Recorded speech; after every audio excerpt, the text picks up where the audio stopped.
dude. Yeah, personally, I'm most excited for the procedurally generated tomb and cemetery guy's side awesome. zones that we've added. He's bald. In He Season got 2, an accent. there are a few features that would be developed specifically for long-term use, and this is one of those.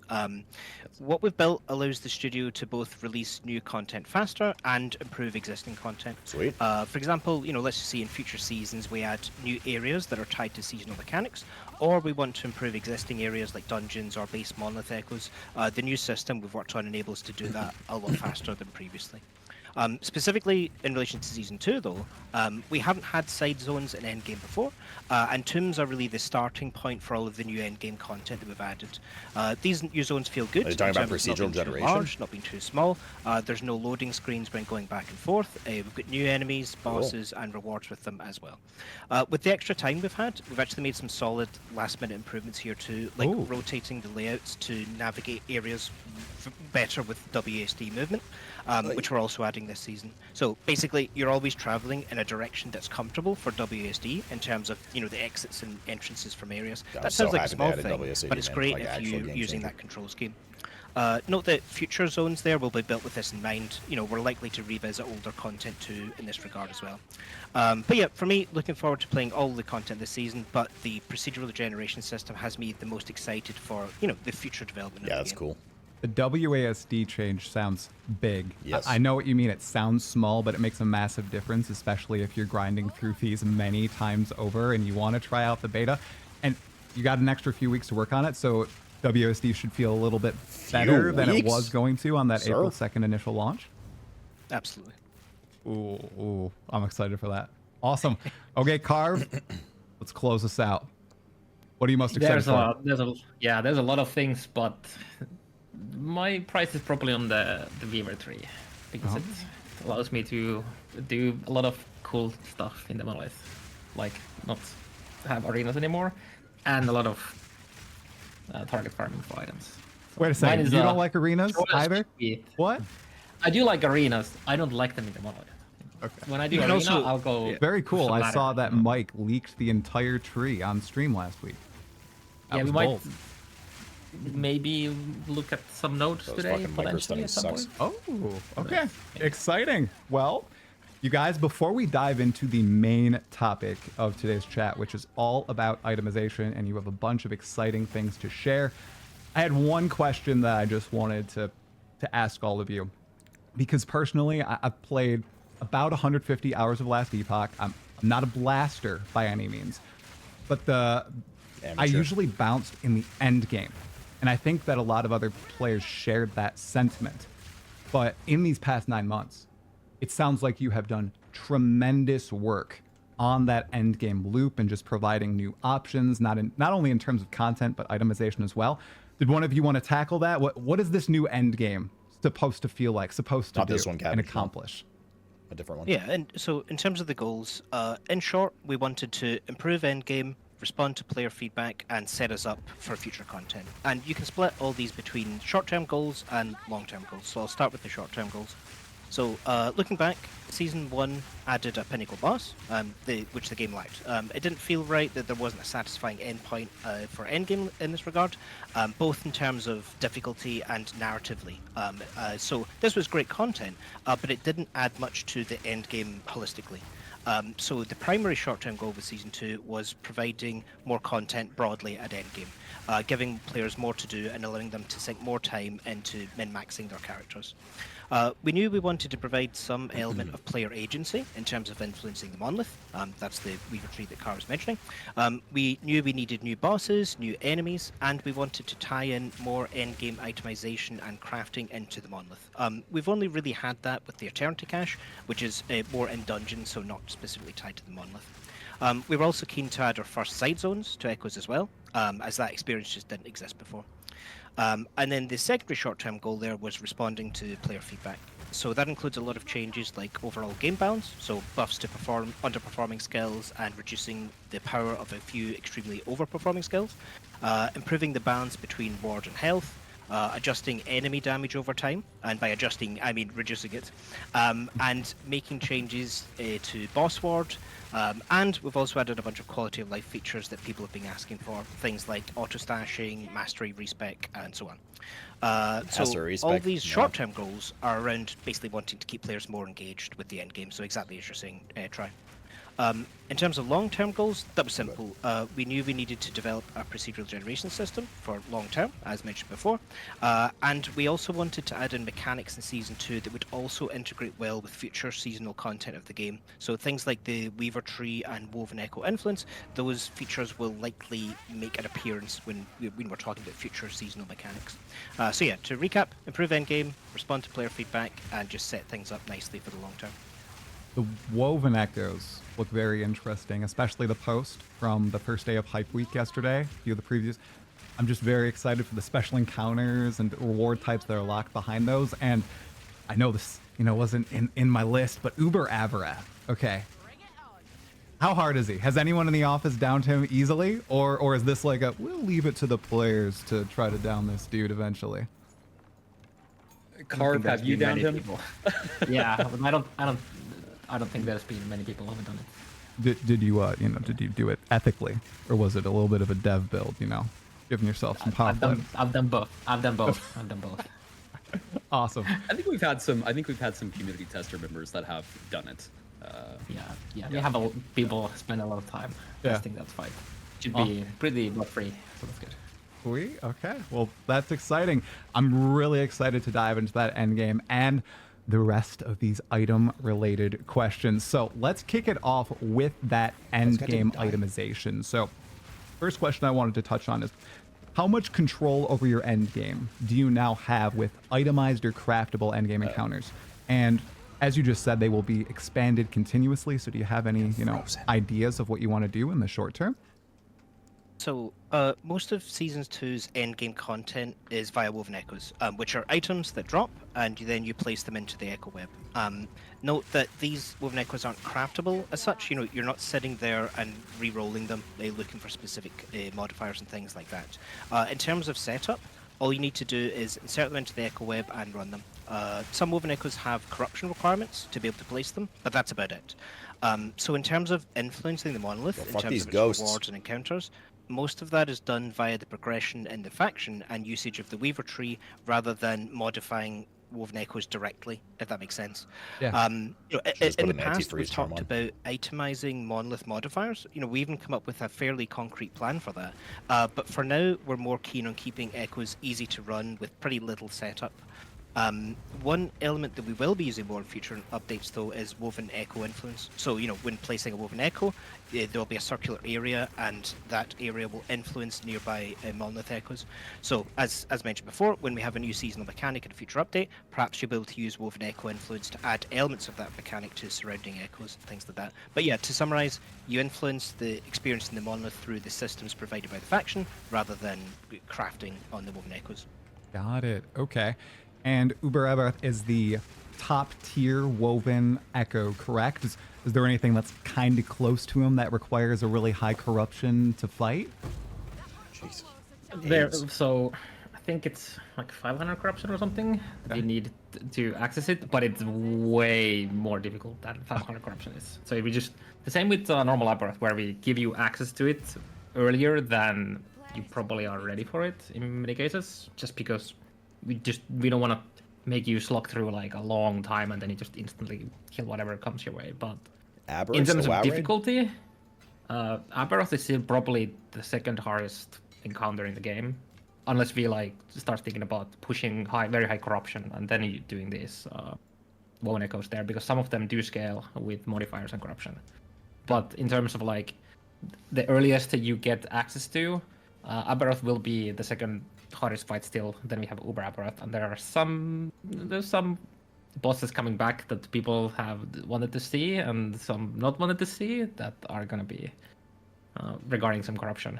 You're obviously talking about Lagon, right? The ones people don't want to see, right? No, there will be no Woven Echo with Lagon. Okay, there's no Lagon there. Awesome. Okay. Lagon, dude. I have not been stuck on a boss in an ARPG as long as I was with Lagon. And then when it clicked, and I've been able to down him easily every time. So it took a little bit. All right. He's not that bad, guys. He's not that bad. Okay. Thanks for that answer, Ross. That's awesome. Okay. This next one has to do with something that the community brought to my attention. So there's a bunch going on with legendary potential in this update. However, lots of people have expressed that if you find an item with one legendary potential, it's kind of useless. It's kind of a feel bad moment. So are there any additional options coming for lower legendary potential items, like the 1 LP items that I just mentioned? Or are those going to stay as like the, oh, well, that could have been a 2 or a 3, right? Yeah, so we're adding a couple of new features to help with the sort of, as you're saying, the life cycle of uniques. So let's just say you've got a bunch of relatively common uniques with low legendary potential. Previously, that was unfortunately the end of the road for those items.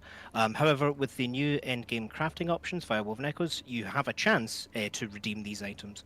Really? So for example, one Woven Echo has a crafting reward that allows you to insert a bunch of unique items with legendary potential and mass re-roll the values on those items. That's good. So that has a low chance That's to gig improve R. the legendary potential of those items, and a higher chance to effectively fail and set the legendary potential to 0. Note though that if that does happen, you can of course use the Nemesis system to improve that and see what happens. You know, you might get lucky with the affixes that are chosen there, It's like Val or you kinda. might regain the legendary potential there. One additional note on legendary potential is that it is of course weighted depending on the unique in question. So for rarer uniques, 1 legendary potential is already great. And it's even more powerful now with a recent change to the Eternity Cache that I think Judd and Mike have hinted at previously. So hopefully Carve is set up to demo that for us just now. He has been granted immunity to show things at this point, so he's safe. You know, his career, no problems there. Okay, awesome. Yeah, I do. Sounds good. Carve, go for the screen share, and we'll swap you on over. All right, there we go. Okay, magic is gone for now. That was pretty awesome. It's in time for the boss. Wow. Sweet. Thanks for sharing that, Carve. Okay. Yeah, we've been excited to share that one. I was seeing more huge W's in the chat than I've ever seen before on a live stream. Pretty awesome. Okay. So after that, wow, that was a big one. Okay.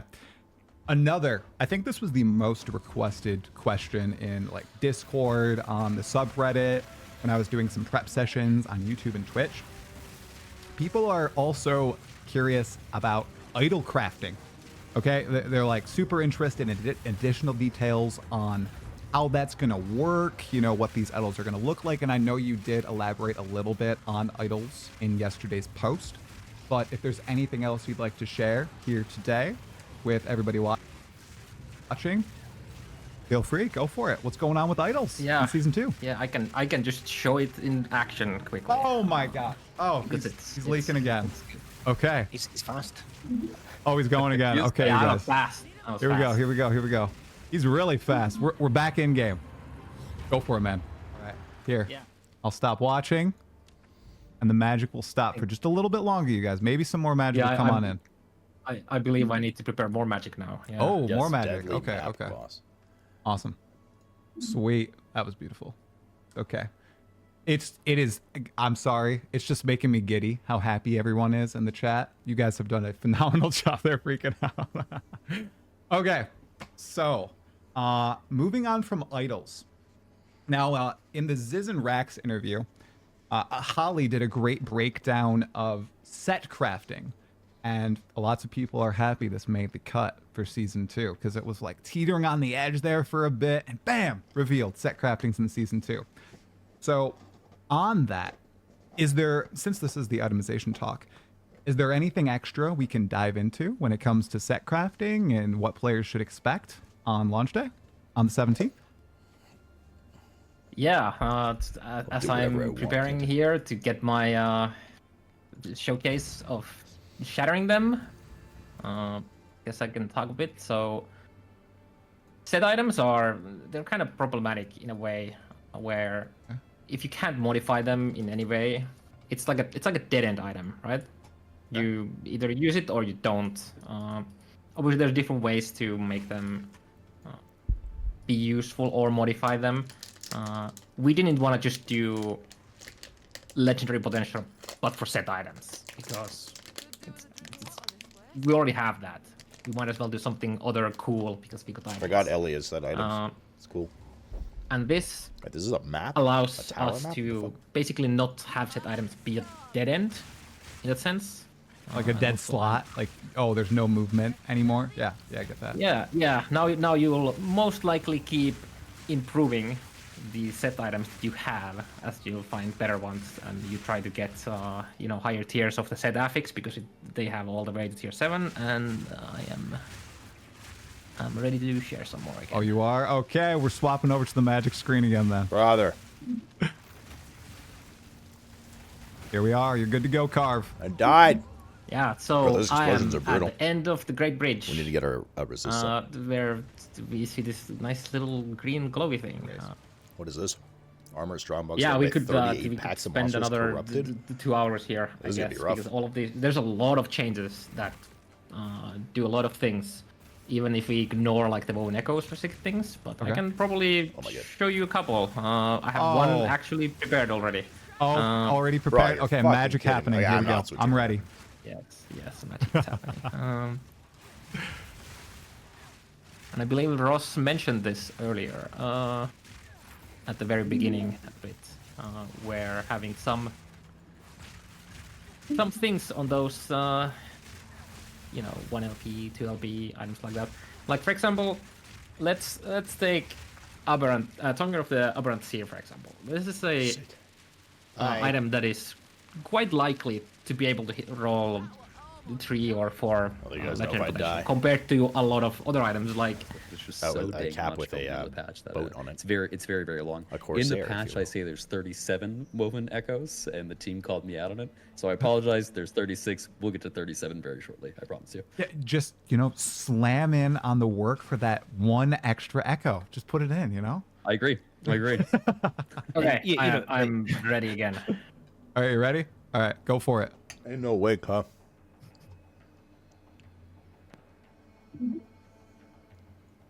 Well, I don't know that.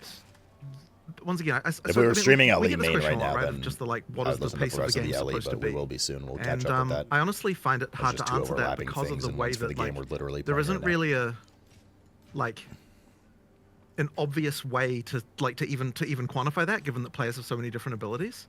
What I will make all I can say is that if people are unhappy, then we will keep on improving things until they're not unhappy anymore. Because ultimately, we want to get the smooth progression where you start the game, you feel weak, you get stronger, you get stronger, you get stronger, you keep on feeling stronger and stronger. And like you have to have that like progression where you're feeling more and more powerful as you're going through. So if you're not feeling that, then that means there's something that we have to improve and get better. So like it really comes down to like, okay, if you're talking about a weaker build, like, well, what build is it? And then we'll be looking into that and seeing what we can do to improve it. Like, we just have to go through these things one at a time. So I think right now the problem is that it's almost every build this week for a lot of archetypes, and that it's more like it's definitely in the minority that people are like, oh, I found something that works. So it's like almost like the Right. reverse there. And I guess I'm curious, like what amount of time are you expecting people to take going through the entire campaign, or on your own test run, or like when you're doing test runs, how long do you take on a first campaign run? I actually haven't measured that on the current version, and it doesn't necessarily always work that way. Like the number of times I play through the full, and when I say campaign here, I'm talking about 6 acts, not just 3. Yeah. If you're talking about the amount of time, like doing that, I might only do that that full run 2 or 3 times in total as we're developing a class. Yeah. Much more often I'm either testing this part or I'm testing that part or whatever. And I honestly am not sure exactly what amount of time that's taking. But as I said, I don't know that the time. The thing is, the presupposition with this question is that that we have a goal in mind for the amount of time for the campaign, and the implication of that is that the campaign itself is not fun. But it's if that's the implication, then we just want to make that fun, right? It's the campaign should be fun to play. The amount of time it takes, to me, is not nearly as relevant as just make it fun, right? If you aren't having fun, we want to make sure that it is. So that's why when we're okay, people are saying we don't like the Act 3 areas, make those shorter. It's well, what amount of I game don't think before that us for last quantifying that Epoch, in an now it's amount of for PoE. time is the right way to That's look at it. It's here are some areas that are unfun. I'll make those areas fun, and then whatever the duration of time that takes will not be bothering you, and that may result in the areas becoming shorter. But making it shorter is not like it isn't a time metric that we are looking at to determine whether or not the game is good. It's is the game good fun to play?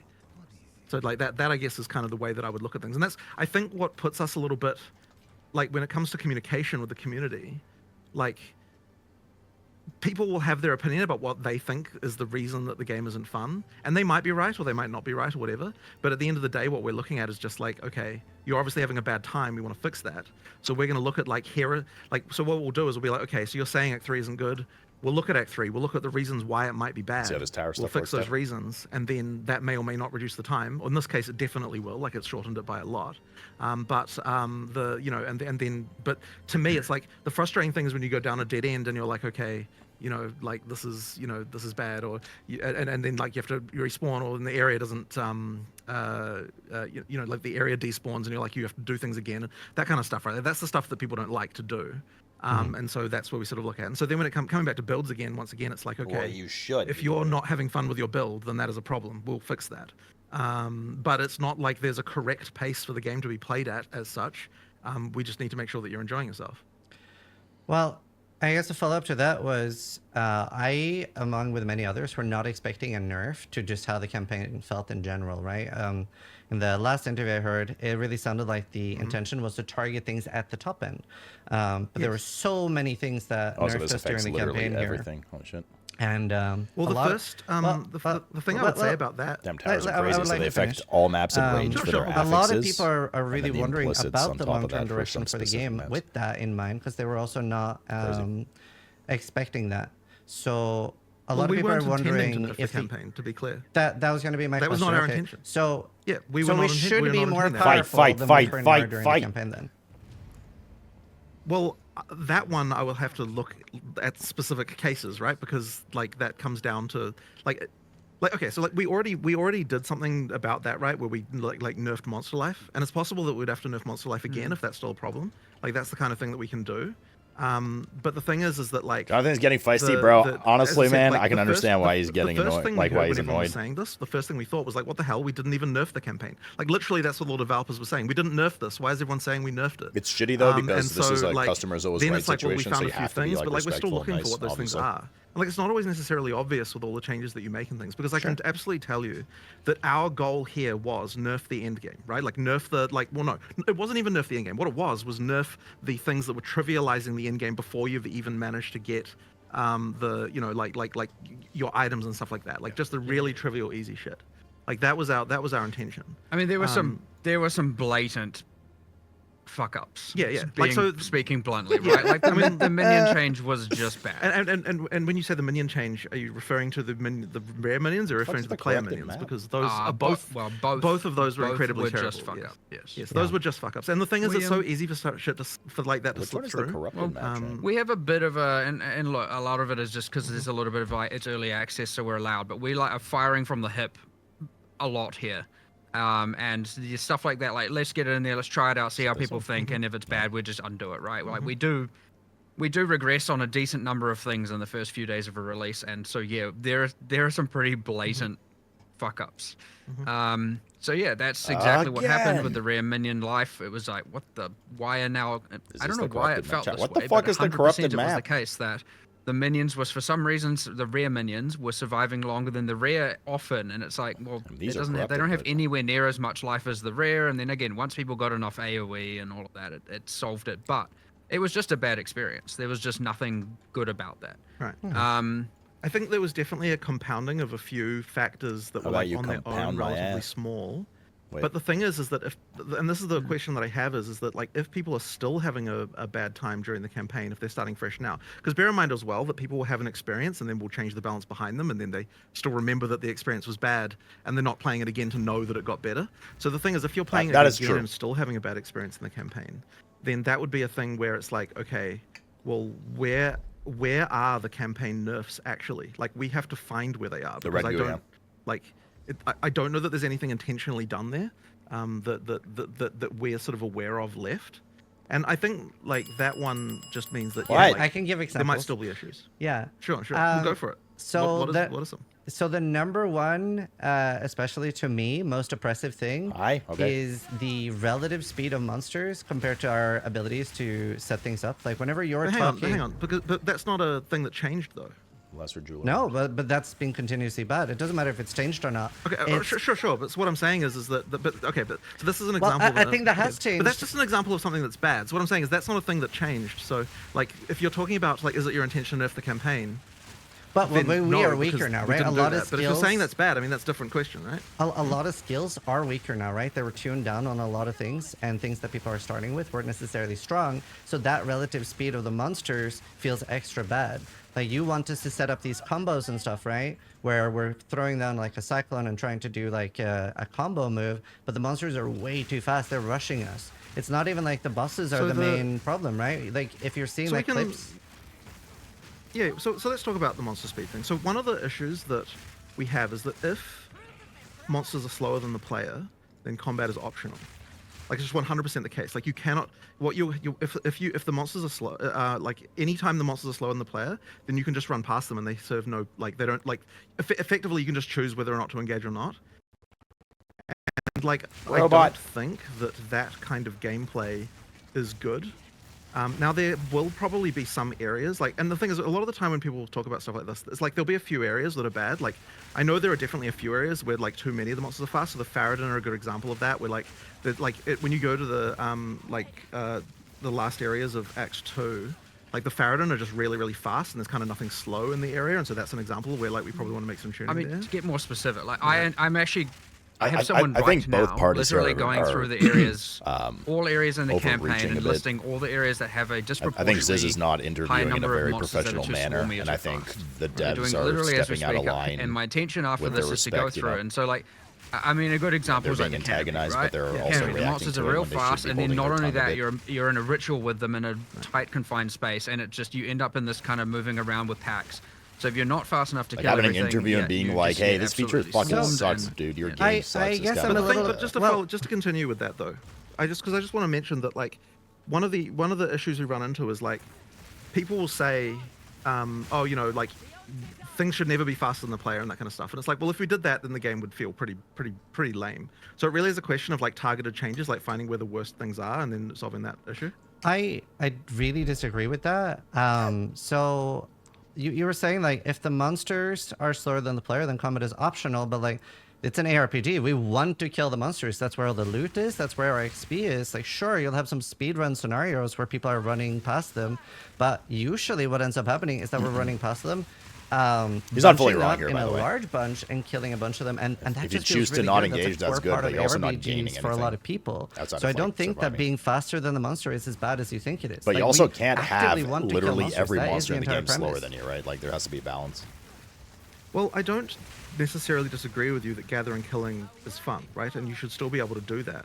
But I as I said, I don't think anything about the fact that some monsters are faster than the player prevents that. I don't think you can have areas where everything is slower than the player. Like it really isn't that great. I agree with this. In personally. Here We Won, in the distant past, we had that problem, and it just meant that running past monsters was the thing you did all the time. And then there were some changes, like I don't know how many years ago it was, like what was it, 4 years or something like that. When was the Act 1 like thing? Like we made changes where we made a lot of monsters faster than the player, and at the time, and that wasn't negatively perceived at the time. It just made the monsters feel better that we had there. So like you absolutely can have monsters Plus two faster than the melee. player, and I do think it's important to have those kinds of situations. Well, Like if you're it talking just about shouldn't be that it's it's just that like you need to make sure you're getting the balance right. And I think that that's like a running theme with PoE 2 in general is that the target to hit is smaller. Like because if we want the combat to be more engaging, then that means there's a smaller target that it puts more pressure on the balance to be right.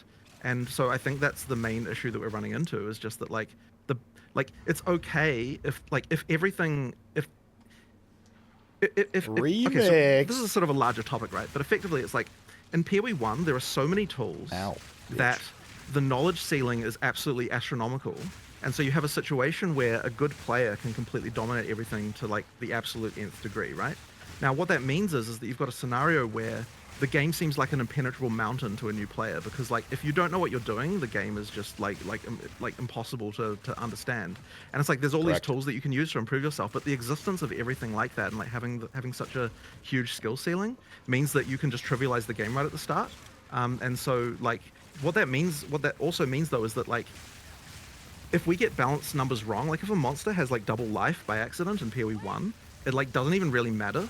Whereas if a monster has double life in PoE 2, it matters a lot. And so what I'm saying is that the threshold for what is right is like way tighter in PoE 2, and so that means it will just take longer to balance and get it all correct. But it really is the case, I think, that that it's getting all those numbers right that kind of makes it like that will make the combat ultimately fun at the end of the day. And like if we're doing our job correctly, then we'll still have this situation where a good player feels like they dominate and a bad player feels that they have a good time. But we won't have a situation where if you're a good player, the combat is so trivialized that you literally never have a moment where you're in any danger or have any kind of like level of like sort of interest going on. And I think that's the worry that we have when we're looking at things, is like if we get to the point where like a good player never has to face a single challenge ever, then I don't think that that's going to be a game that will ultimately be fun in the long term. And so that's kind of like, and like so that is to me the reason, like what I fear happening if we just like say, okay, we're just gonna like lower everything and make it easy.